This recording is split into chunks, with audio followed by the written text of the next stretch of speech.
Hello વહાલા વિદ્યાર્થી મિત્રો, કેમ છો? મજામાં ને?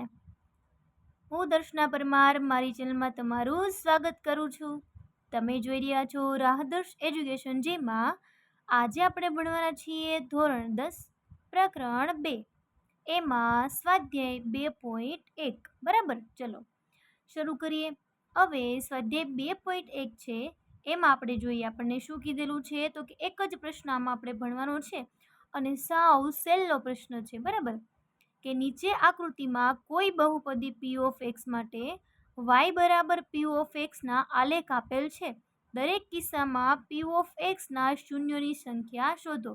તો જો મેં અહીં 6 આકૃતિઓ આપેલી છે, મેં સરસ મજાની દોરીને તમને દર્શાવેલી છે. આપણે ખાલી આને જોઈને કહેવાનું છે કે p ઓફ x ના શૂન્યોની સંખ્યા કેટલી છે.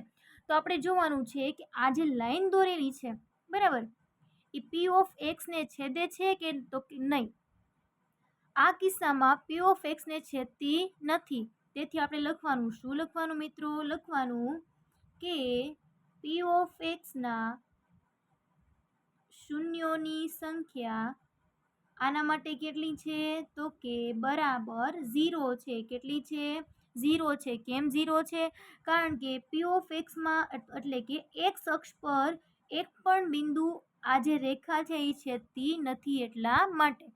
પછી બીજું, જો બીજામાં શું કીધું છે, તો કે જો આ રીતે એક તમને આપેલું છે, બરાબર, આલેખ.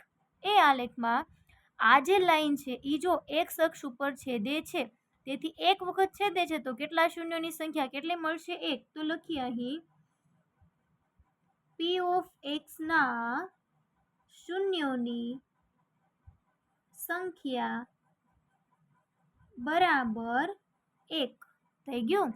ચલો એની પછી બીજું, બરાબર, ઓકે. એમાં ત્રીજું અને ચોથું જોવું જોઈએ. આમાં કેટલી છે? x અક્ષને કેટલા બિંદુમાં છેદે છે? 1, 2 અને 3. તેથી લખીએ અહીં p ઓફ x ના શૂન્યોની સંખ્યા કેટલી છે? 3 છે. કેટલી છે ભાઈ? 3 છે. પછી આ બાજુ જોવું જોઈએ કેટલી છે? 1 અને 2. તો અહીંયા લખીએ કે p ઓફ x ના શૂન્યોની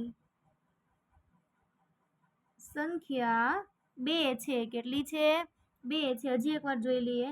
ચોથું આપ્યું તમને, બરાબર, એમાં કેટલી છે? 2 છે. ઓકે, ચલો એમાં આગળ વધીએ. પાંચમું અને છેલ્લું, છઠ્ઠું, બરાબર, એને આપણે જોઈ લઈએ. એ આલેખમાં કેટલી સંખ્યાઓ મળે છે તો જોવું જોઈએ અહીંયા. તો કે આ પાંચમી આકૃતિ છે, બરાબર, પાંચમો આલેખ છે એના માટે, અને આ છે છઠ્ઠો. ઓકે, ચલો 1, 2, 3 અને 4 બિંદુમાં છેદે છે. તો શું લખીશું આપણે મિત્રો છેલ્લે?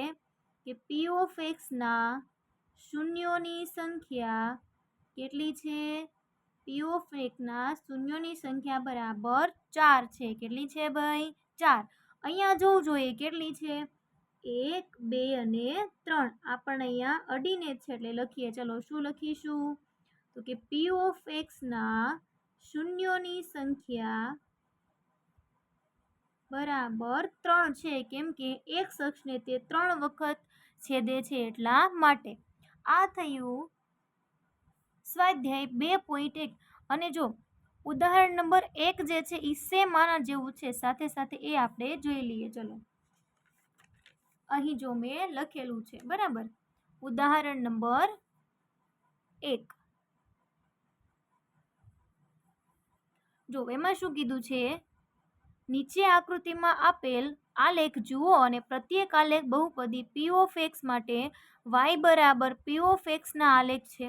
પ્રત્યેક આલેખ માટે p ઓફ x ના શૂન્યોની સંખ્યા શોધો. બસ જો સેમીનો જ પ્રશ્ન છે કે નહીં, તો એ પણ સાથે સાથે જોઈ લઈએ. બરાબર, જો અહીંયા x અક્ષ પર કેટલી વખત છેદે છે? આ બિંદુ પર એક જ વાર. તો અહીંયા લખીએ ચલો કે ભાઈ p ઓફ x ના શૂન્યોની સંખ્યા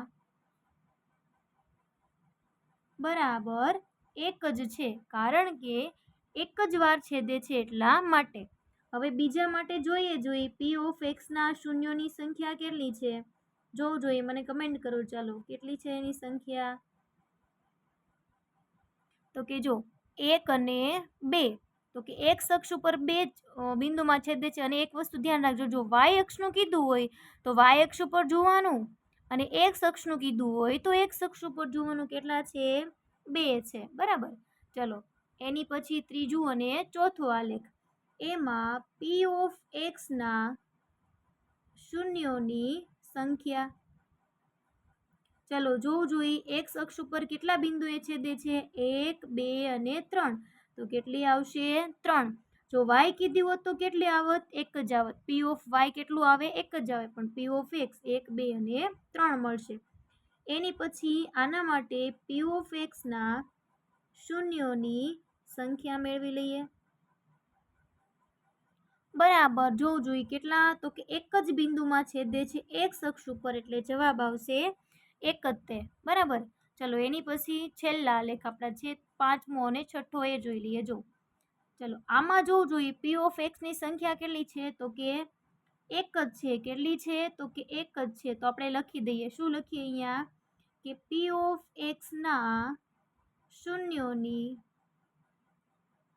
સંખ્યા બરાબર એક જ થશે. આના માટે લખીએ જોઈએ. શું લખીશું આના માટે?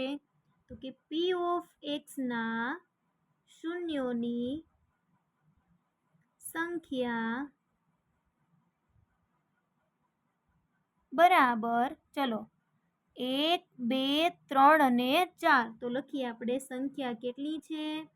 તો કે 4 છે. કેટલી છે?